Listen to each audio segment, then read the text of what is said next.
Good morning, everyone. I think we can please be seated. Thank you. It is my great pleasure to welcome you to the inauguration of Alma College's 14th president, Dr. Joseph Learned Odenwald, and to the celebration of the college's 140th anniversary. Whether you're here with us in the Oscar E. Remick Heritage Center for the Performing Arts or joining us from afar, we're grateful for your presence on this truly special day.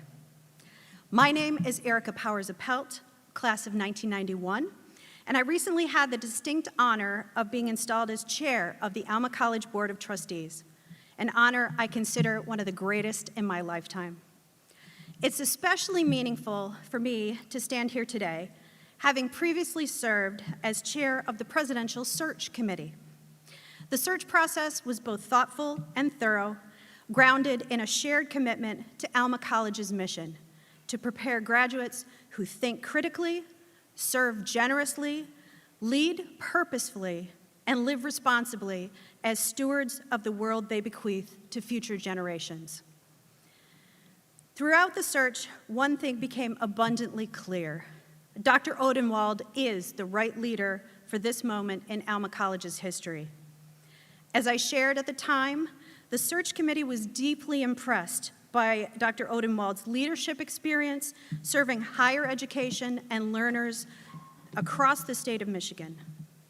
More importantly, we saw in him a true scholar of higher education, someone who not only understands Alma's mission, but embraces it, bringing a spirit of innovation while honoring the rich traditions that define this institution as a leading residential liberal arts college.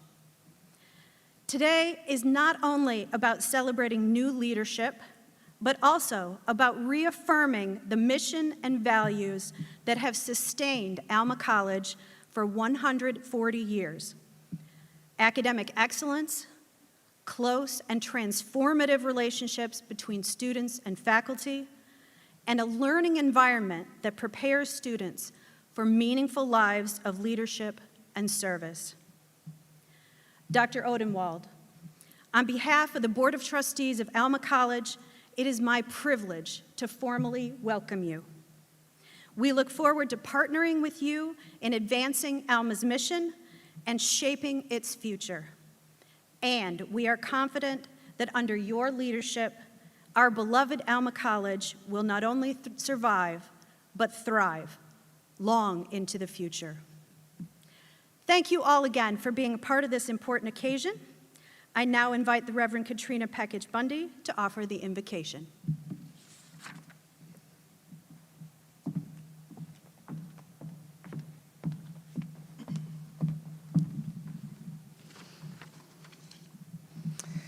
Welcome to each and every one of you on this happy day. It is my great privilege to greet you on this lovely occasion as we gather together to inaugurate Dr. Joseph Odenwald. This is a time of celebration as we enter a weekend filled with joyful gatherings. President Odenwald, you have been here a year already, so you very much have begun to understand the unique and lovely ways of Alma College. You've participated in our many traditions, from bagpipes and Highland dancing to the Kilty Band and Honors Day. We can easily find ourselves going through the motion of tradition when the rush of semesters urge us forward. So it is appropriate and necessary for us to take a pause, to reflect, and to center ourselves. Let us take a moment to connect with the divine and remember where we have been, where we are, and imagine where we are going. I invite you to take a breath and let it out. We remember our roots and offer gratitude for those who have shaped us and those who have kept us grounded. Our paths, no matter how winding they might be, have brought us here in this moment and we offer thanks. We examine where we are in this moment, acknowledging the many emotions that we encounter: excitement, anticipation, curiosity, and everything in between. May we never forget to be in the moment and to honor ourselves and those around us. As we step one foot into the future, turning the page on a new chapter, may we keep our hearts and minds open to possibilities. May we serve with energy, imagination, intelligence, and love. May it be so. I would like to invite Dr. Sean Burke to come forward.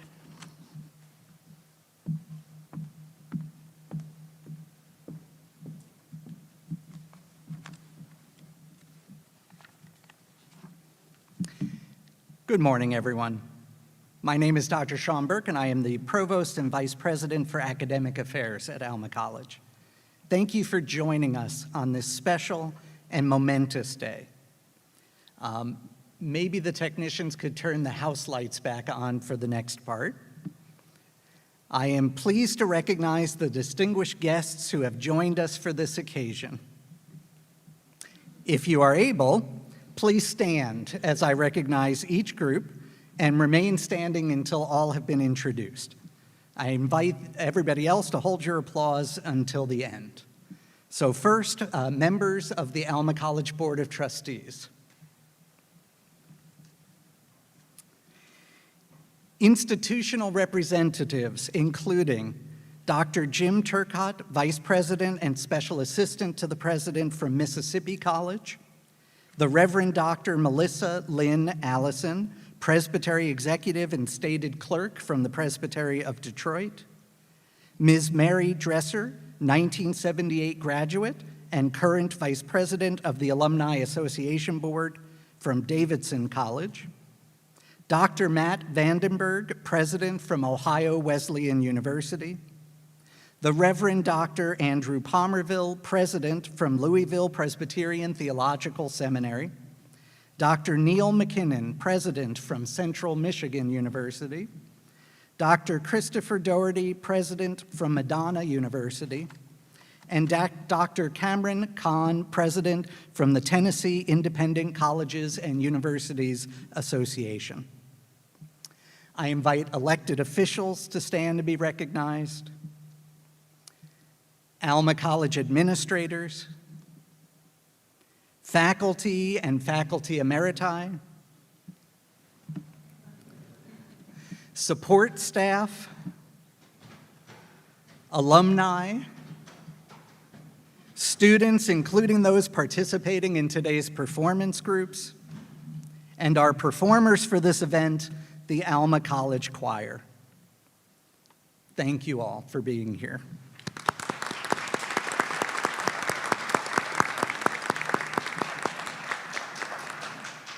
I am especially pleased to welcome the family and friends of Dr. Joseph Learned Odenwald.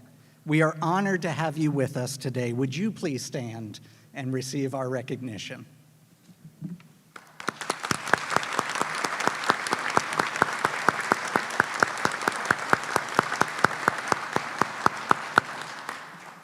I would now like to welcome a very special guest.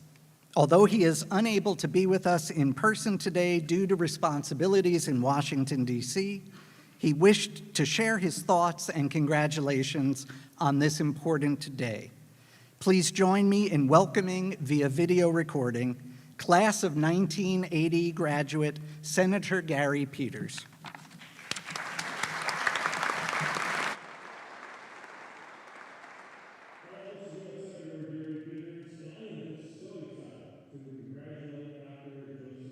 Odenwald on his appointment as the 14th president of Alma College. President Odenwald, as a proud son, I just want to take this time to officially welcome you to the Alma family. Your journey to the presidency of Alma College is truly inspiring.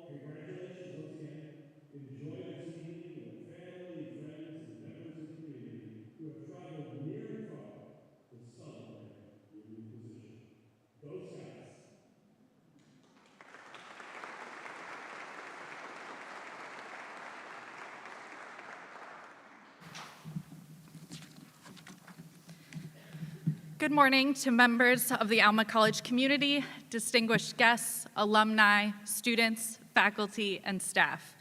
My name is Emma Bosley-Smith, and I'm a professor of sociology here at Alma College.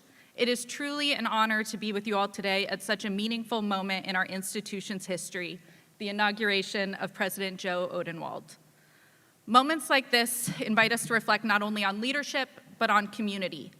As a sociologist, I spend much of my time thinking about how institutions like Alma are inherently shaped by the people and relationships within them, between students and mentors, faculty and staff, alumni and current students. They are also characterized by an interesting tension between durability and stability and the ongoing necessity for change and flexibility. Leadership can be a bridge between different key groups, as well as a bridge between the past we inherit and the future we build together. Leaders do so not just by helping to guide crucial decisions, but also by cultivating shared purpose and connection amongst community members. President Odenwald steps into this role at a time when higher education, and thus Alma College, faces both significant challenges and extraordinary opportunities. Alma College has long distinguished itself through its commitment to personalized learning, local and global engagement, and belonging and connection. We at Alma do not see these as abstract ideals, rather they are lived experiences shaped and recommitted to every day by the people in this community. On behalf of the faculty, I want to express our genuine enthusiasm for partnering with President Odenwald and working toward these ideals in the years ahead. Faculty are the stewards of Alma's academic mission, and we are deeply invested in the continued strength and evolution of that mission. We look forward to working collaboratively to advance the college's commitment to intellectual rigor, inclusivity, excellence, and transformative learning. Together, we will continue preparing our graduates not only to succeed in their chosen paths, but to think critically, engage ethically, and lead thoughtfully in a complex and changing world. The work we do in our classrooms, our research, and our mentorship is strengthened by shared leadership, and we are eager to move forward in that spirit. What adds to the confidence and excitement today is the understanding that leadership here is not a solitary endeavor. It is collaborative, relational, and deeply grounded in the voices and needs of our students. Our students are not only participants in this community, they are co-creators of it. They challenge us, inspire us, and remind us why this work matters. In our last faculty meeting, President Odenwald was reflecting on our students when he said that there is no greater privilege like watching someone flourish. It is a privilege to work with someone who shares that gratitude and commitment to our students. It is in that spirit that I'm especially pleased to introduce someone who represents the energy, insight, and leadership of our student body. As the newly elected student body president, she brings a strong commitment to the Alma community and exemplifies the work done to continue strengthening the Alma experience for all students. Please join me in welcoming Nayanika Singhal.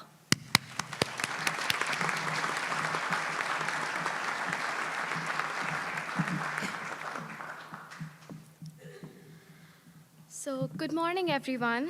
Firstly, thank you so much, Professor Emma Bosley-Smith, for that generous introduction and for your thoughtful reflections on the roles that students play in shaping this community. My name is Nayanika Singhal, and it is both an honor and privilege of mine to serve as Alma College's student body president. One fun fact about me, I'm from New Delhi, India. So when I first arrived from India to Alma, I came with curiosity, a suitcase, and more questions that I couldn't count. I didn't quite know what to expect, but what I found here was something that I hadn't anticipated. I found a community that challenges you, supports you, and in many ways reshapes you. I remember sitting in the Artsmith Arena during Tartan 101 dinner at my first week in Alma, listening to Alma's mission for the first time, to think critically, serve generously, lead purposefully, and live responsibly. And if I'm being honest, at that time, those were just words to me. But over time, those words began to take meaning, slowly and often in the moments that I couldn't recognize right away. In classrooms, I learned that thinking critically isn't about finding answers. It's about being willing to question what you thought you already understood. It's about sitting in discomfort, reconsidering, and sometimes unlearning before you could truly learn. And that's when I understood what it means to think critically. During my time as a P Global Fellow, in Tanzania, I experienced something entirely different. Service wasn't about stepping in with answers, but it was about stepping back, learning from the community itself and listening. It was humbling and grounding in the ways that I hadn't anticipated. And that's when I understood what it truly means to serve generously. Being a part of Alma College's Model UN program, I sat in rooms where perspectives clashed. So through representing countries and negotiating solutions, I learned that leadership was not about speaking the loudest, but about bringing people together, finding common ground, and moving forward with intention. And that's when I began to understand what it truly means to lead with purpose.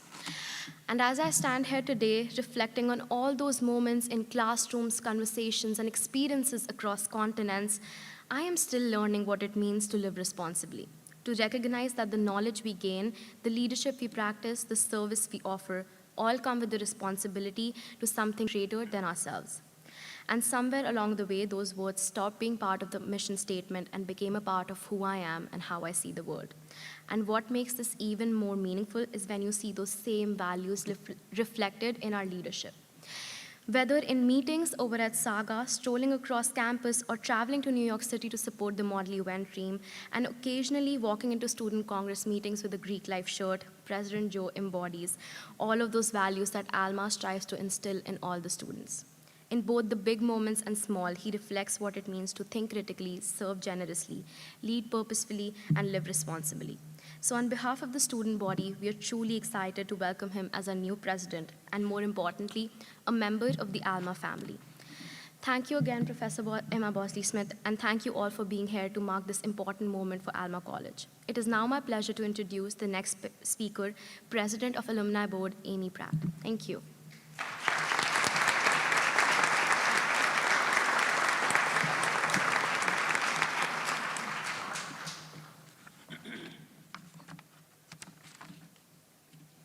Good morning, everyone. It's a true honor to join you on this very special day for Alma College. I bring greetings on behalf of the Alumni Board and thousands of Scots around the world who continue to carry Alma with them wherever life has taken them. For alumni, Alma College is not just a place we once attended, it's a place we return to again and again in ways both big and small. We come back to campus for homecoming, where familiar traditions, shared stories, and lasting friendships remind us all that Alma is still very much our home. We celebrate and give back on Alma Day, join together across generations to support the institution that gave us so much. And even when we are far from campus, living in different states, building careers, raising families, our connection to Alma remains strong. Alumni events bring Scots together in cities across the country, creating spaces where those bonds continue to grow. Whether it's mentoring recent graduates, reconnecting with classmates, or simply meeting a fellow Scot for the first time, these moments reflect the enduring strength of the Alma community. That sense of connection is a part of what makes today so meaningful. An inauguration is not only about welcoming a new president, it is about reaffirming a shared commitment to the future of this college and to the generations of students who will one day join the ranks of its alumni. President Odenwald, you inherit a community that is deeply invested in Alma's success. Alumni believe in this institution because we have lived its impact. We know the value of the relationships formed here, the confidence it instills, and the way it prepares students to navigate the ever-changing world. We have already seen your commitment to the community in action through your presence at campus events, your engagement with students and alumni, and your genuine effort to understand what makes Alma so special. That dedication has not gone unnoticed, and it gives us great confidence as we look towards the future. And we stand ready to support you in advancing that mission. To the students here today, you are already part of something that will stay with you for a lifetime. The connections you are building now will follow you far beyond your years on campus, linking you to a global network of Scots who are eager to see you succeed. On behalf of the Alumni Board, I offer our warmest congratulations to President Odenwald. We look forward with pride and optimism to this next chapter and to continuing the traditions, connections, and shared purpose that make Alma College such a special place. It is now my pleasure to welcome the Mayor of the City of Alma, Greg Mapes, to the podium.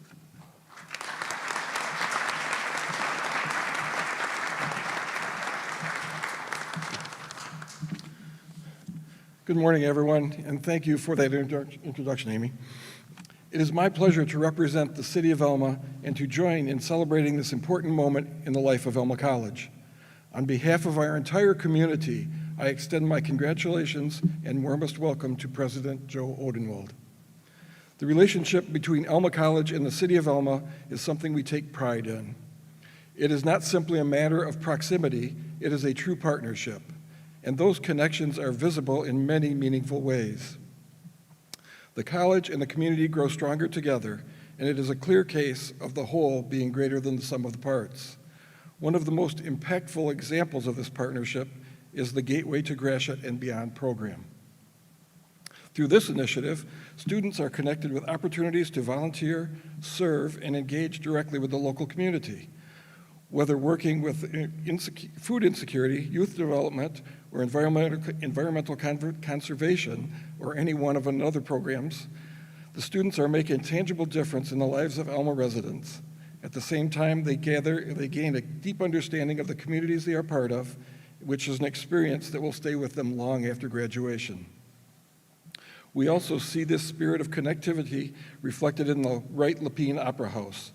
Located in the heart of downtown Alma, this unique student housing option brings Alma College students into closer, everyday contact with residents of the city. It encourages them to explore local business, build relationships, and become active participants in the community beyond the campus. It is a wonderful example of how thoughtful collaboration can create opportunities that benefit both students and the community. These efforts are part of a much larger story, one in which Alma College and the City of Alma work hand in hand to create a vibrant, welcoming, and forward-looking community. Students don't just study here, they live here, contribute here, and help to shape the future of our city. President Odenwald, as you begin your leadership at Alma College, I want you to know that you have a committed partner in the City of Alma. We look forward to continuing and strengthening the relationship in the years ahead and finding new ways to connect students with the community and to ensure that both the college and the city thrive together. Congratulations again on this special day, and thank you to everyone who makes the partnership so strong. Please join me in welcoming the Honorable Hugh Brenneman to the podium.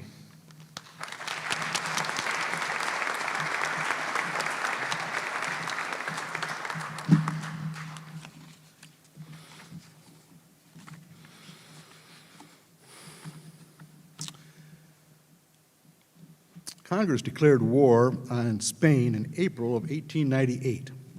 At the outbreak of the war, the left tackle on Alma's football team, a senior named Frank Knox, got on his bicycle and pedaled 60 miles to a camp where they were enlisting men to fight in Cuba.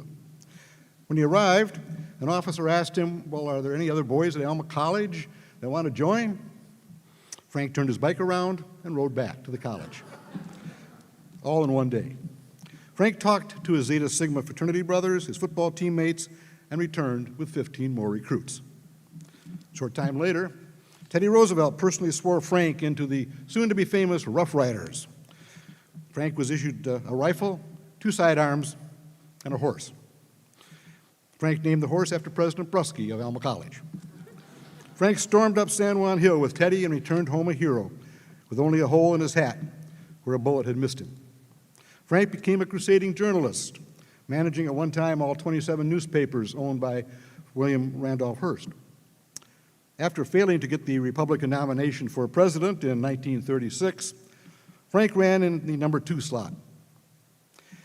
Franklin Roosevelt won the election, but he saw in this former Alma College football player the same toughness and drive his cousin Teddy had seen years earlier.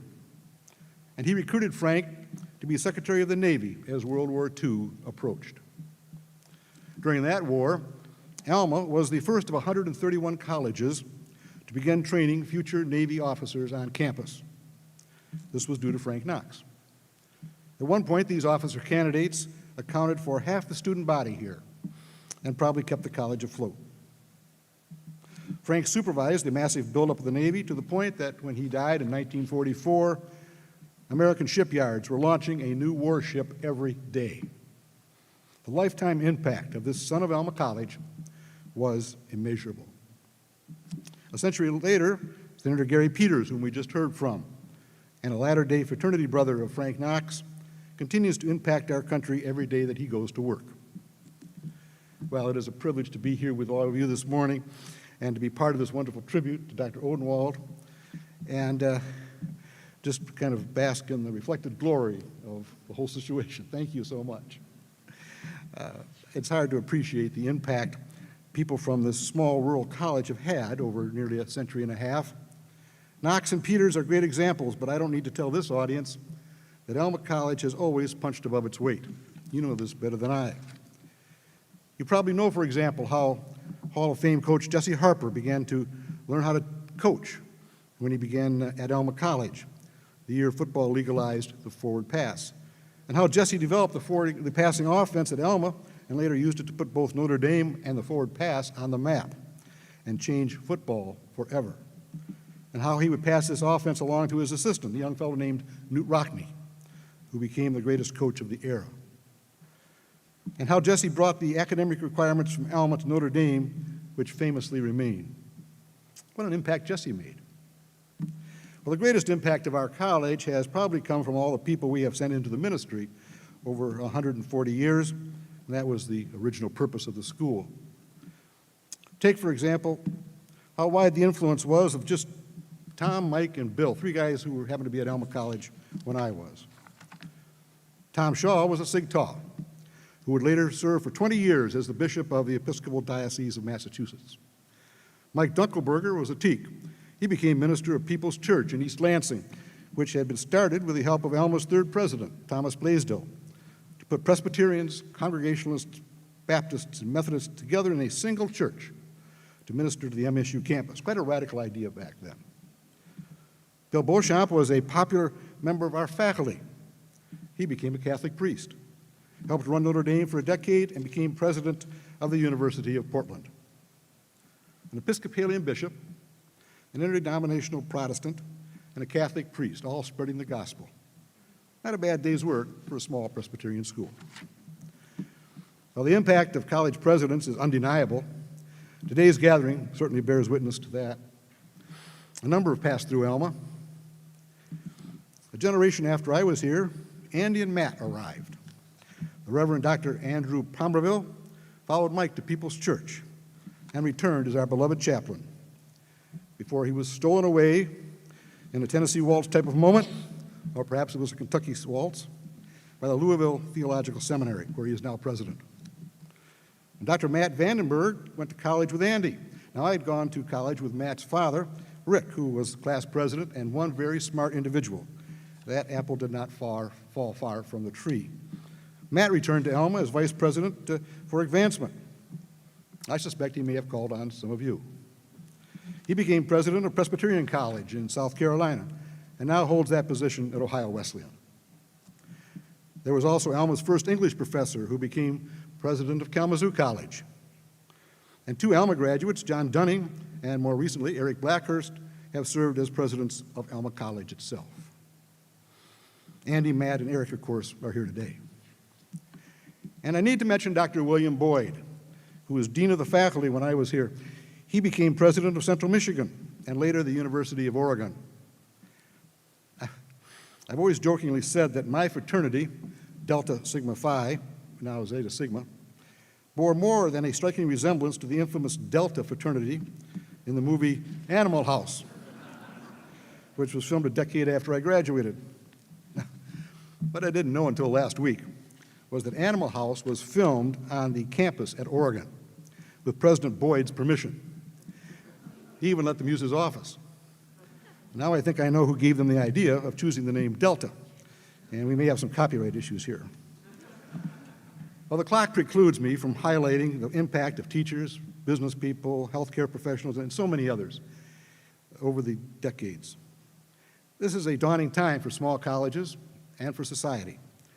And the challenge going forward, of course, is how to maintain the success story for the sake of both. I've been asked to speak about my own family's Alma College story, and I'm happy to do so. Who doesn't like talking about themselves? But only to the extent that it shows the value of the school's symbiotic relationship with its neighbors and the value of the liberal arts at a small college. When the Synod of the Presbyterian Church in Michigan, its governing body, met in Grand Rapids in October of 1886 to debate building a college in Michigan, a lumberman named Folsom offered $50,000, that's $1.7 million today, to build a college, a Presbyterian college. He didn't specify where.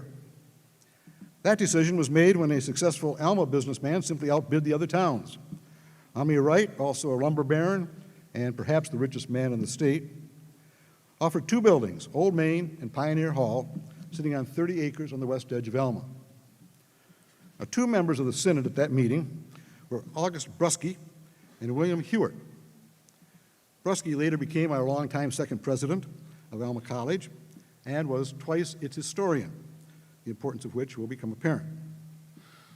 Hewitt was a shrewd railroad man and ran the longest north-south railroad in the country, never failed to make a profit. Hewitt told the Synod that as a businessman, he wouldn't dare to decline the offers that had been made. And Brusky would later identify Hewitt as, and these are Brusky's own words, the founder of Alma College. The founder of Alma College. And we have to believe him. Brusky was our president, and he was our historian. And, with apologies to Hamilton, Brusky was in the room where it happened. The room where it happened. Brusky testifies as an eyewitness that it was Hewitt who offered the resolution, resolve that we will, with God's help, establish and endow a college within our bounds. The resolution passed, and Alma College started classes the following September. Coincidentally, Hewitt had just built Grand Hotel on Mackinac Island. Both the hotel and Alma opened their doors in 1887. Today, spending an academic year at Alma or summer at the Grand Hotel will cost you about the same. But you can get a scholarship to Alma. Now, I believe this railroad man, Hewitt, has signaled us that in choosing President Odenwald, we're on the right track. I'd like you to remember Hewitt's name for a few minutes. My grandparents were living in Alma when it was time for Dad to go to college. Baptist ministers, like Granddad, didn't make much money during the Great Depression, so Dad only had $5 in his pocket. Alma was an easy choice. When the graduates finally recall their collegiate days at dear old Shiz, my wife said this was a bad segue. I agree, it's wicked. They are often really remembering a particular professor or classes. For me, it was sitting in M.J.J. Smith's office in Old Main as he critiqued my writing, page by page. For Dad, it was a litany of things. He majored in English to become a teacher, played trombone in 2 bands, and ran track. Competition and life lessons learned on the playing field or in Model UN or esports have always been an invaluable part of an education at Alma. Forensics were big in the 30s, and Dad's debate team defeated both Michigan State and Central Michigan. And I've already apologized to the president of Central Michigan for making that remark. And Dad won a statewide oratorical contest. President Crooks took him to high schools to publicize the college in his senior year. Parenthetically, Alma now offers many student-faculty off-campus opportunities, and how consequential they are. This type of immersive applied learning is largely dependent on faculty-student ratios and class size, and which in turn is a function of money. But we're ahead of the national average, but we'll have to continue using our ingenuity to catch up to the Ivies. In this regard, a moment of thanks to attorney Charlie Deacon and his wife Ann for their recent and very, very generous scholarship to the Venture Program. Charlie's an attorney, and if he's not careful, he's going to give lawyers a good name. On these trips, Dad would give an oration to an assembly, and then President Crooks would address the audience about the merits of an Alma College education and point out how these high schoolers could become fine speakers like young Hugh from Gratiot County. Well, one visit was to Mesig. After Dad had performed his part of this dog and pony show, he went to the cafeteria while Crooks spoke. Dad saw a pretty young teacher sitting there who had been in the audience, and he asked her how she had liked his speech. She politely replied that it was, well, okay. Not exactly the gushing praise he sought. When Dad graduated from Alma that spring, he accepted a teaching position in Mesig, saw the girl again, and married her. And that, of course, worked out well for me. Dad became a prolific writer, and the American Bar Association called him one of the 3 best speakers in Michigan. High praise from a bar association for a non-lawyer.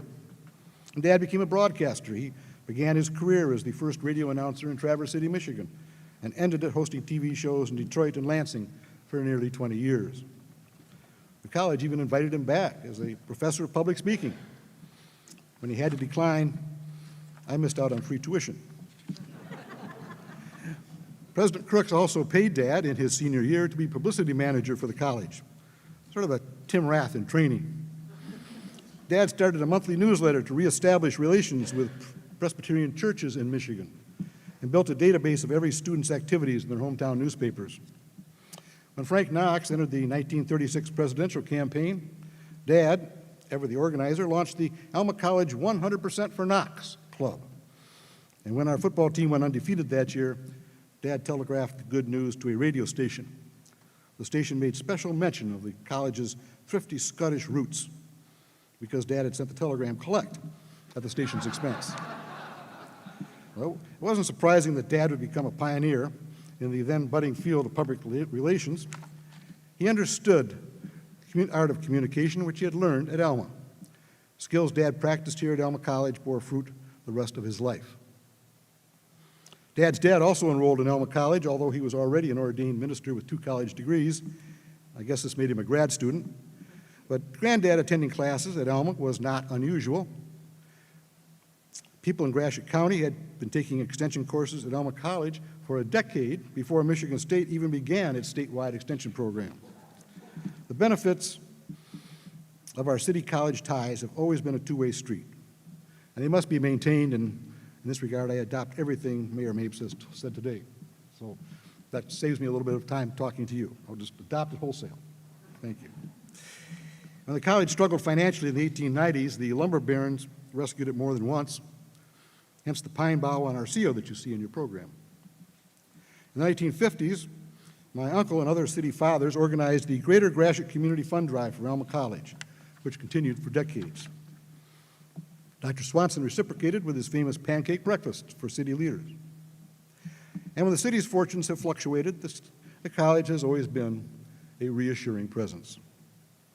Today we share the highlight of the Highland Festival, and the Wright Lapine Opera House has been rebuilt.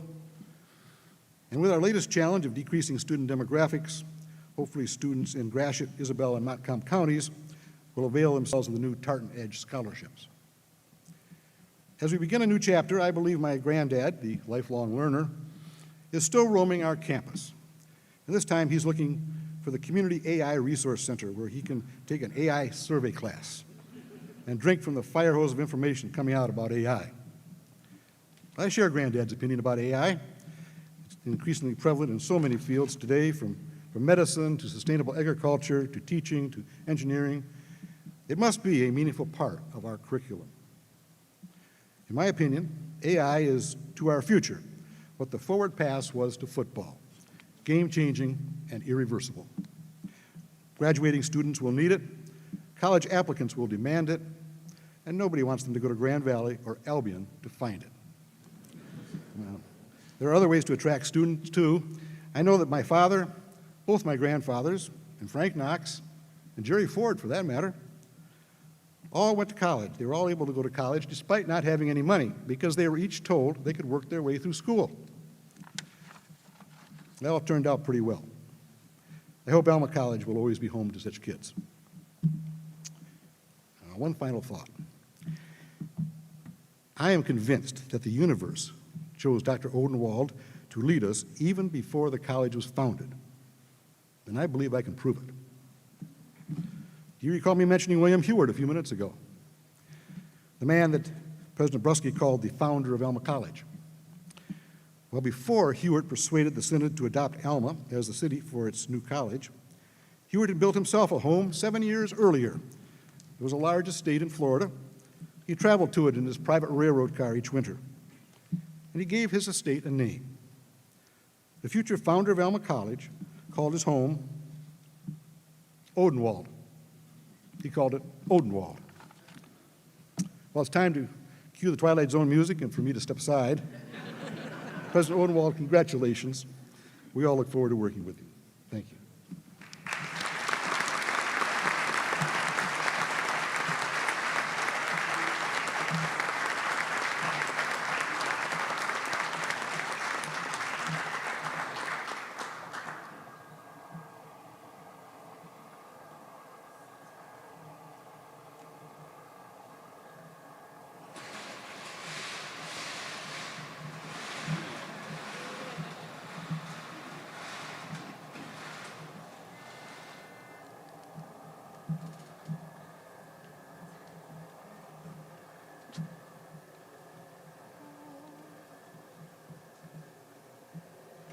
Oh, they tell me of a home far beyond the skies. They tell me of a home far away. And they tell me of a home where no storm clouds rise. Oh, they tell me of an unclouded day. Oh, the land of cloudless days. Oh, the land of an unclouded sky. Oh, they tell me of a home where no storm clouds rise. Oh, they tell me of an unclouded day. They tell me of a home. Tell me of a home. They tell me of a home where my friends have gone. They tell me of a land far away, where the tree of life and eternal bloom sheds its fragrance through the unclouded day. Oh, the land of cloudless days. Oh, the land of an unclouded sky. Oh, they tell me of a home where no storm clouds rise. Oh, they tell me of an unclouded day. They tell me of a king in his beauty there. Oh, they tell me of a king. Oh, they tell me of a king in his beauty there. He sits in the city that is made of gold.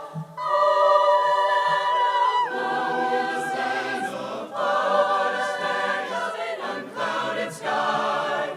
Oh, they tell me of a home where no storm clouds rise. Oh, they tell me of an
I should have brought more Kleenex.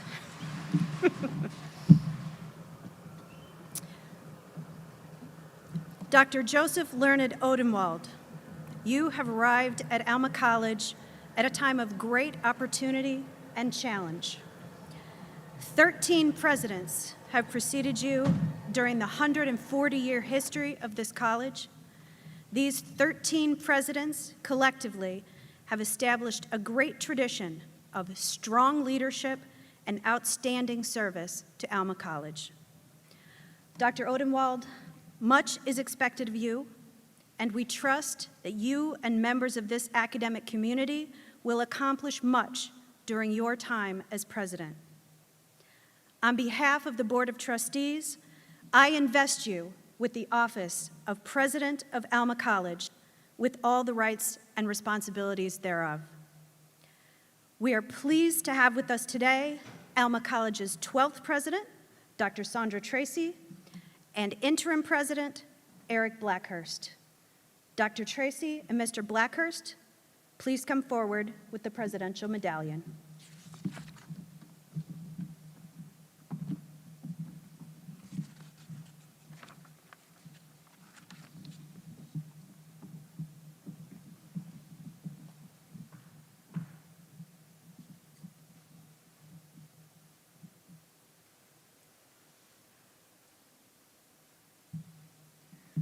On behalf of the 13 presidents who precede you, I present to you this medallion as a symbol of leadership, integrity, and trust.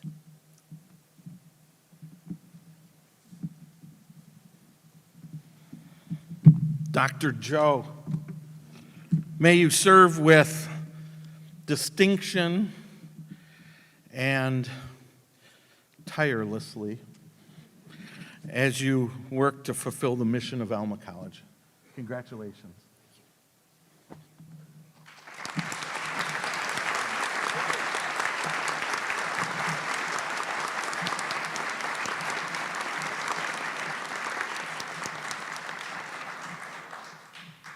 Thank you, Madam Chair, and my predecessors, President Tracy and Interim President Blackhurst. I can't thank you enough for being here today.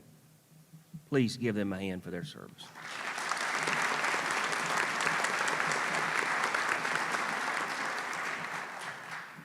And Board of Trustees, faculty and staff, students, alumni, delegates from other colleges and universities, officials and families and friends, thank you for being here. Let me say just a few things about my family and some friends today. Mama, requiring me to learn how to iron my shirts before going to college may be the reason I'm a college president today. I spent my Friday nights at Tudor Hall at Louisiana College ironing rather than in the bars. That helped my grades, which paved the way for several more degrees. But seriously, my mother never put a ceiling on my life. Lincoln said, "No man is poor who had a good mother." I love you, Mama. I don't always iron my shirts, but I ironed this one for you. The good news is you can't see it. My dad, who isn't here today, is in the grips of a disease that robs so many of their memories and experiences later in life. Here's to hoping an Alma Scott helps find a cure for the disease.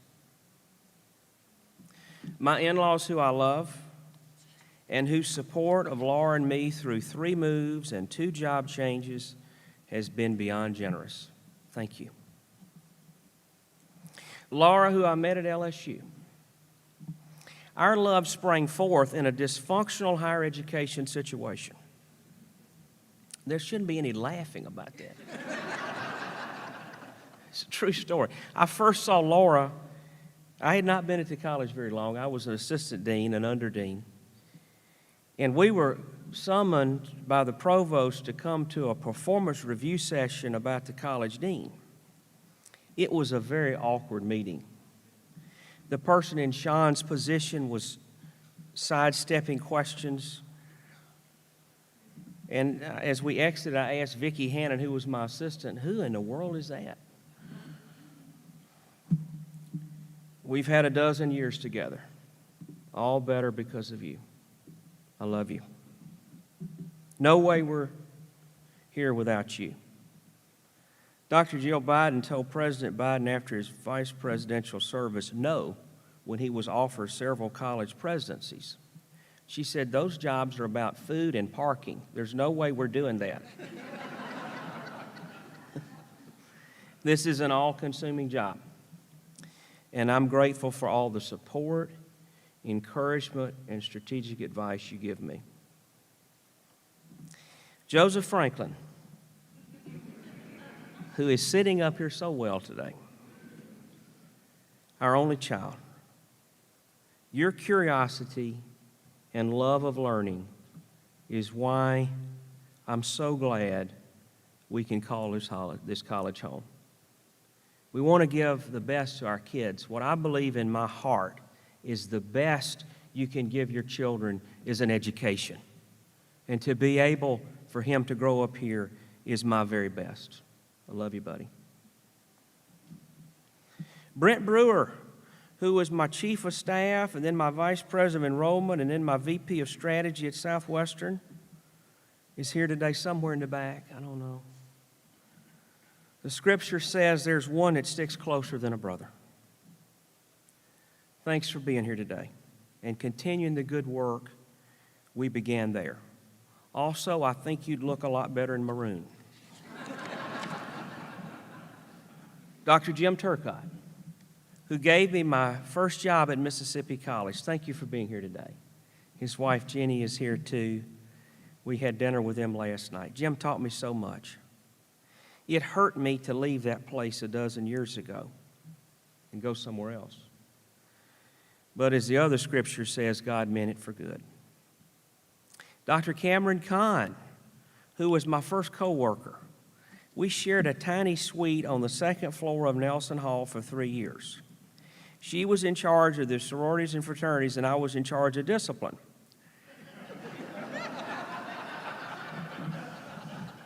She kept me in business. Today, Cam serves as president of the Tennessee Independent Colleges and Universities Association. Thank you for being here, and I know Patrick, her husband, is here. Thank you all for being here. Dr. Mary Young Marks, the longest-serving member of the Southwestern faculty. Mary is back here. Mary was my kitchen cabinet at Southwest. I'd get on my lawnmower and call Mary when I was worried about things and talk, and she'd listen, and never told anybody that I called. She and Mike, we end each year with margaritas, and I'm so glad. Thank you for being here today. Unfortunately, we're not going to be able to get any margaritas today, but thank you for being here today. I want to say, before I get to the heart of this thing this morning, I want to thank Kelly. Kelly in our office, Kelly Masley, is, she's raising another president, and that is hard work in the first year. But she's done so much. Also, Damon Brown, our auxiliaries group, the communication team, facilities, our choir, just everybody who's been a part of this day today, I want to say thank you. This is quite a fuss, and I appreciate all you've done. Today, we gather to formally mark a transition in the life of our venerable Alma College. And we do so in a period of profound challenge and opportunity. H.G. Wells, the noted historian, said, "History is a race between education and catastrophe." His words ring prophetic in this current moment. What a time to lead a liberal arts college.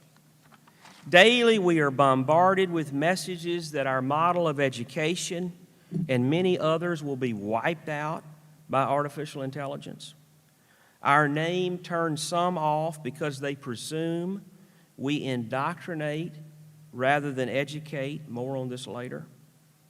Our finances are challenged as our costs related to health and liability insurance, energy, and other infrastructure maintenance continue to skyrocket, and because we're a human development organization, we cannot simply resolve this problem with greater efficiency. We are navigating troubled waters with state and federal agencies whose indirect support we accept for existential reasons, but whose dollars come with strings attached, some of which threaten our institutional autonomy, which is also existential. We have gone over the long-awaited demographic cliff, and we have a supply problem in higher education. Too many colleges, too few students. So why try? Why do we attempt what seems such a formidable, if not impossible, task at this moment? The answer is the title of my address today: The Need for a College Between Chautauqua and Aspen. Alma College was formed because in 1886, the state needed something different. I will argue we still need Alma College as an alternative today. The founding of a Presbyterian alternative to the University of Michigan and as a contemporary to the Baptist Kalamazoo, founded in 1833, the Methodist Albion in 1835 and Adrian in 1845, was Marshall College, founded in 1839.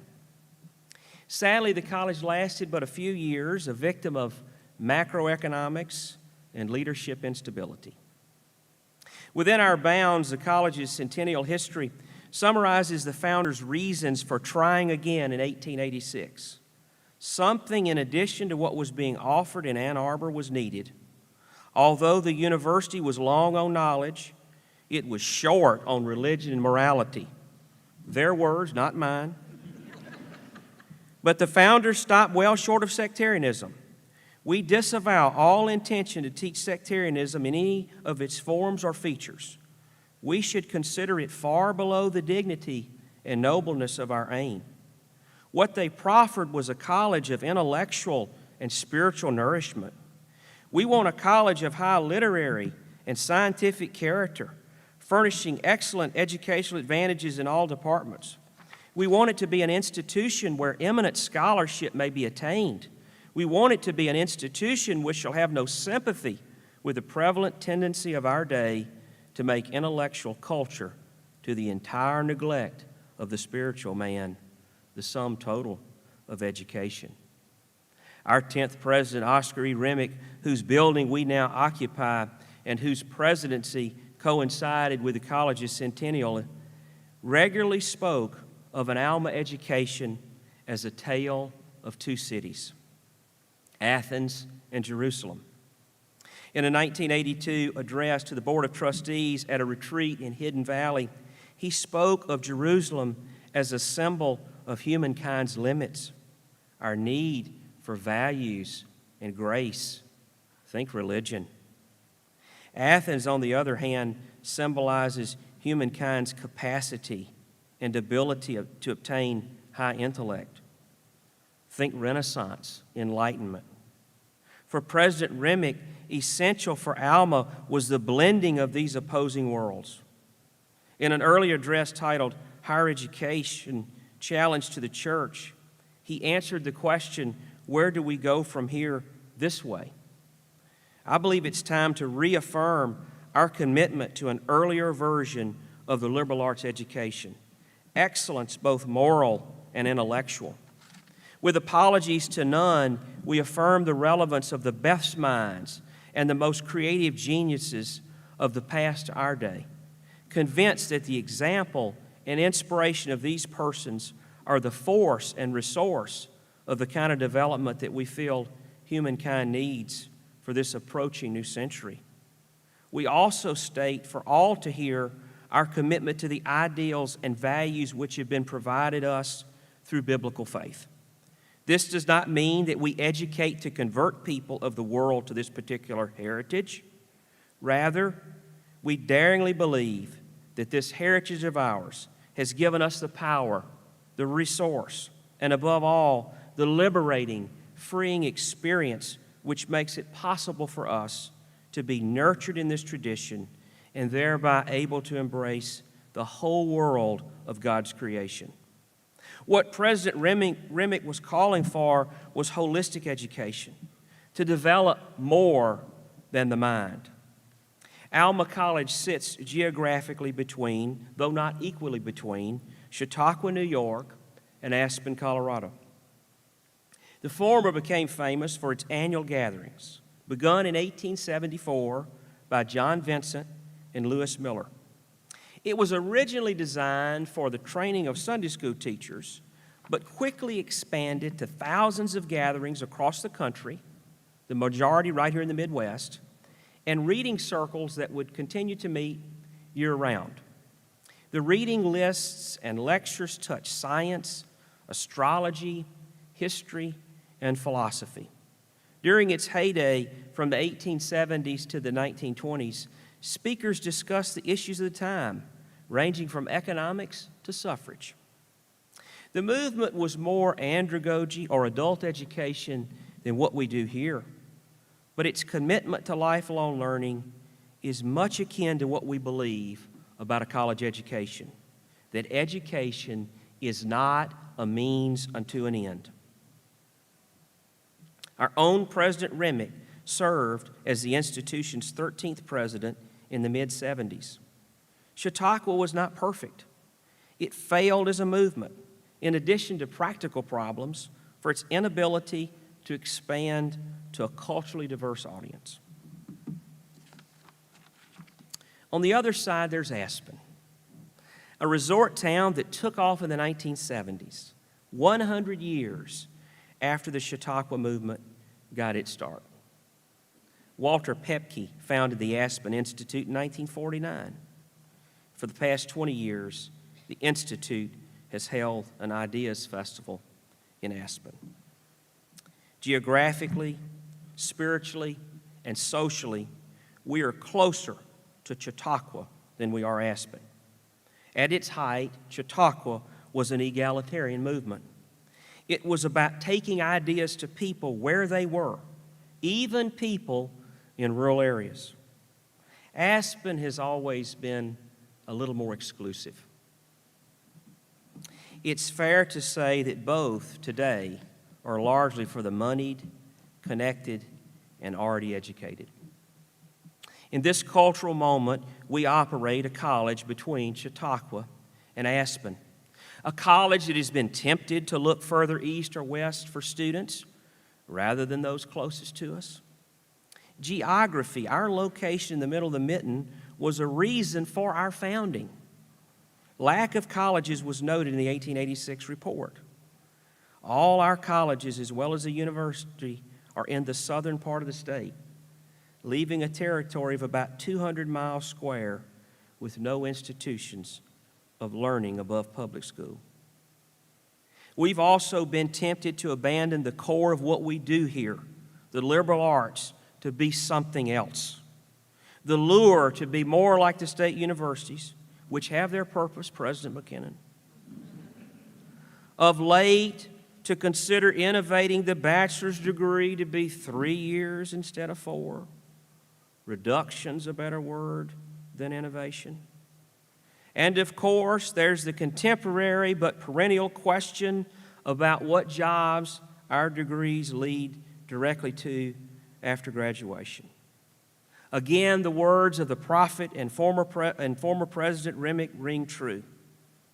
We recognize, too, that education must be relevant to this kind of world. We are undoubtedly beyond the Industrial Revolution, but the issue of careers is ever with us. And an education that is not concerned about how people will take on their respective vocations in this kind of high technology era is unworthy of our investment. We must be relevant, but relevance in the imagery of St. Paul is not conformity. We could say that we will educate for careers, but really which ones do we suggest be for which that person prepares, since they will likely have 4 to 6 in their lifetime. I happen to believe that the kind of education that makes efficient and effective learners all through life is the best of our day. He said that 45 years ago this spring. Some weeks ago, I traveled across Central Florida several times visiting alumni from the 50s through today. One line was repeated in every conversation. Alma College prepared me for life. Many said they didn't know exactly what they were going to do after graduation, but they wound up being profoundly successful in a variety of fields. Why? Because their education made them multi-dimensional. Last month, after having seen the work cited a half dozen times in other texts, I finally ordered a copy of Zen and the Art of Motorcycle Maintenance by Robert Pirsig. It's a hard read, and I'm usually a fast reader, but it's a blend of philosophical arguments and a painful personal journey. But Pirsig's writing makes a similar argument to Remick's, that there ought to be some spiritual considerations alongside our technological pursuits. Pirsig is more interested in what's best rather than what's new. He writes, the Chautauquas were pushed aside by faster-paced radios, movies, and TV, and it seems to me the change was not entirely an improvement. Perhaps because of these changes, the stream of national consciousness moves faster now and is broader, but it seems to run less deep. What's new is an interesting and broadening eternal question, but one which, if pursued exclusively, results only in an endless parade of trivia and fashion, the silt of tomorrow. I would like instead to be concerned with the question, what is best? A question which cuts deeply rather than broadly. Some channel deepening seems called for. Liberal arts education is about thinking deeply and asking what is best. It could not be further from indoctrination. Our model is about truth-seeking, not simply knowledge transmission, because there is always more to learn. During my first semester at Louisiana College, I took Religion 101 with Dr. James Heath. His first lesson to us mostly Baptist kids was the difference between exegesis and eisegesis. We knew nothing of the terms. For many of us, C.I. Scofield's study notes were the closest we had come to any textual analysis. Exegesis is the practice of determining a text's original meaning, paying great attention to the world, language, and culture of its original author. Eisegesis is a subjective approach. It's asking, what does this mean to me, the reader, in this moment, perhaps historical, cultural, and other factors generally excluded. Dr. Heath showed us that education, true education, forces one to struggle, wrestle, and grapple with a range of issues. And he would ask us, are you SWGing? Are you struggling? Are you wrestling? Are you grappling? My senior year, I took hermeneutics, the art of interpretation. The course, more than any other, prepared me for life. Dr. Fred Downing said repeatedly, we live on one side of the mountain. We know what it's like in our part of the world, but there's a whole other side of the mountain out there. We don't have the full perspective. A few weeks ago, a couple of seniors popped into my study unannounced. It's okay. This is Alma. It's what we do. President's office is wide open. I asked them about some event, and they said they couldn't go because they had a night class. Ethics and medicine. Both are business majors. I chuckled. I said, what's the story on that? We liked the instructor. We took him for intro. It's a great course. those guys will be prepared for life on the other side of the mountain. They're going to be multi-dimensional in their approach. But Alma College is about more than serious intellectual inquiry. It's also about learning in a spiritually nourishing community. Some weeks ago, I found time to investigate the etymology of Alma. It's one of those things you look up a word and you hope it's good and you hope you're living up to it.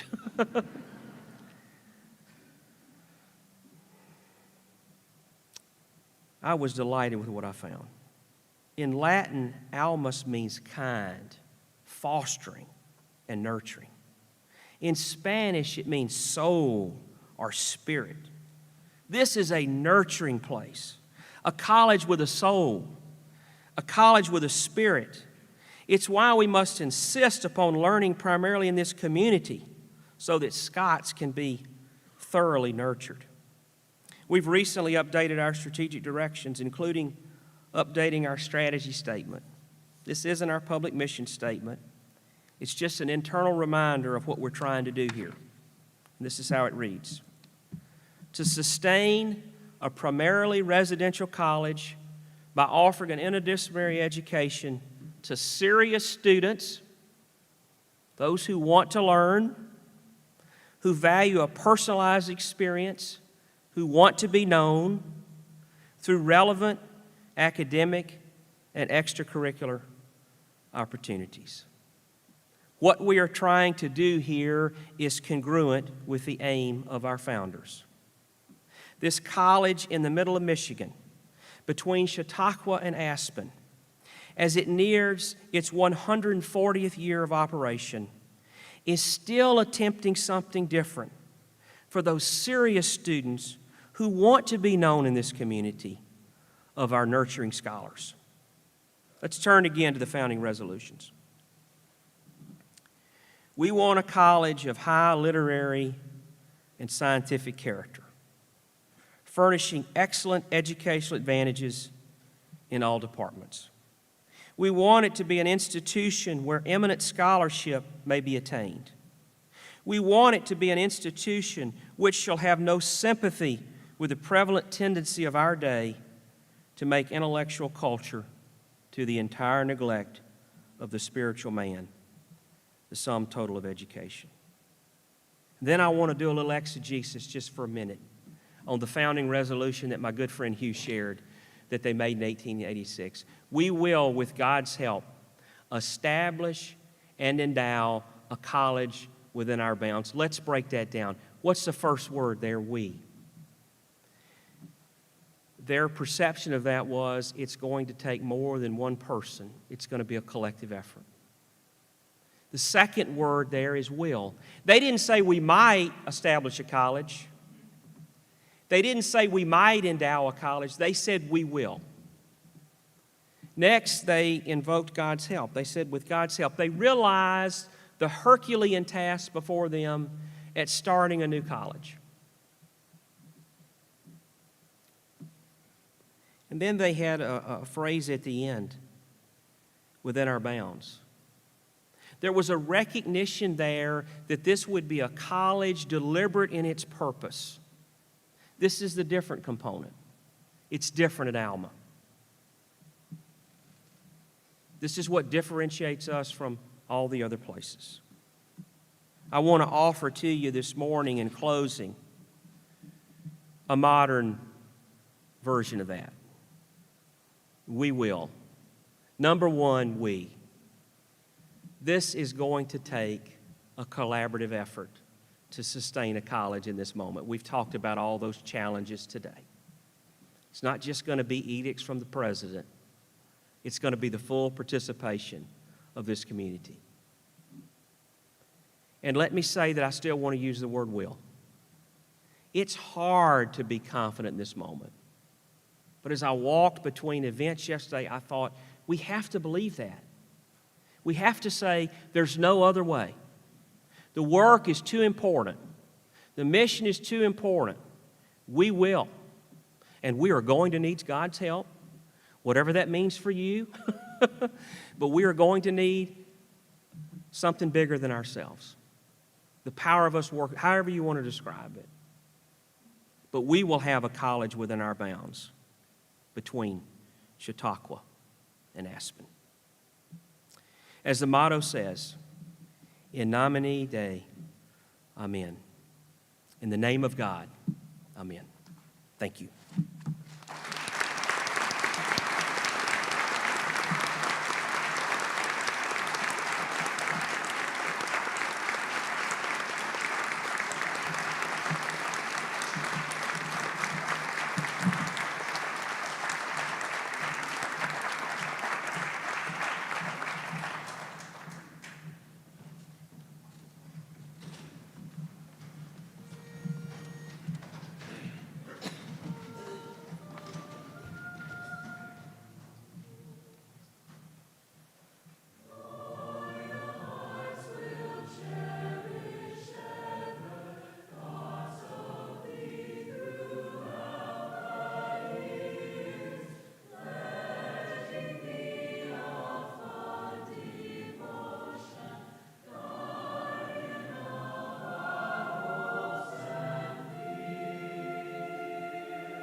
Please join me in the benediction. Lord, we gather with gratitude on this day of new beginnings, lifting up Dr. Joe Odenwald as he is entrusted with the leadership of Alma College. Grant him wisdom to guide with clarity, courage to lead with integrity, and compassion to serve with humility. May his vision be rooted in truth, his decisions shaped by discernment, and his heart ever attentive to the needs of this community. Bless the students, faculty, staff, and all who call this place home. May this institution flourish in knowledge, character, and purpose. Let learning be inspired, relationships strengthened, and futures shaped for the good of this world. Go before them in every challenge, stand beside them in every endeavor, and fill this campus with your peace and hope. In your holy name we pray. Amen.